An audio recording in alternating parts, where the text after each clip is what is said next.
কি রে গাবলু, মর্নিং ওয়াকে এসে কথা বলছিস না? তোর মনটা কি খারাপ নাকি?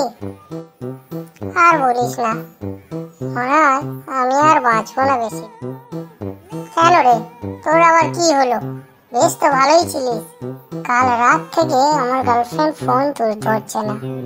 কতবার ফোন করলাম, সারা রাত ধরে শুধু ওয়েটিং আর ওয়েটিং। সারা রাত একটু ঘুম হয়নি। মনে হয় আমি আর বাঁচবো না। তোকে তো বললাম ওই মেয়েটা ভালো না, তুই ছেড়ে দে ওকে। তুই কেন যে ওর পেছনে পড়ে আছিস আমি বুঝতেই পারি না। ও দেখতে পাস না তোকে পাত্তাই দিতে চায় না। না রে, ও খুবই ভালো মেয়ে। আমি যে ওকে মন প্রাণ থেকে ভালোবাসি। ওকে ছাড়া আমি কি করে বাঁচবো বল? ও ছাড়া আমি পুরো অন্ধকার।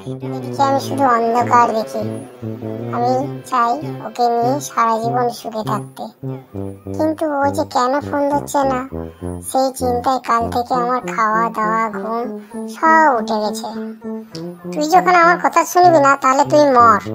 ওই মেয়েটা তোকে পাত্তাই দিতে চায় না। আমার তো মনে হয় ওর অন্য কারোর সাথে ইন্টু বিন্টু আছে। তাহলে তুই মর, তোর মরা ছাড়া আর কোনো গতি নেই। ভালো উপদেশ দিলে তোরা নিতেই চাস না।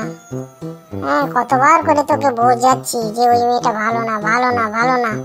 মানে ওর মনের ভিতরে তুই যেন ঢুকেই গেছিস, আর ও তোকে পাত্তাই দিতে চায় না।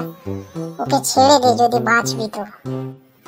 দেখ, তোকে লাস্ট বারের মতো ওয়ার্নিং দিচ্ছি, ওকে নিয়ে তুই যা তা বলবি না। ও আমার প্রাণ, ঠিক আছে? ও আমাকে ছেড়ে দিক, যাই করুক, ওকে নিয়ে তুই যেন দুবার আর একটা কথাও না বলিস, নাহলে তোকে মেরে ফেলবো এখানে। যা হবে হবে আমার। বন্ধুরা, ভালো লাগলে সাবস্ক্রাইব প্লিজ। হ্যাঁ, সবাই তাড়াতাড়ি সাবস্ক্রাইব করে দাও। নেক্সট পার্ট নিয়ে আসছি, খুব ইন্টারেস্টিং।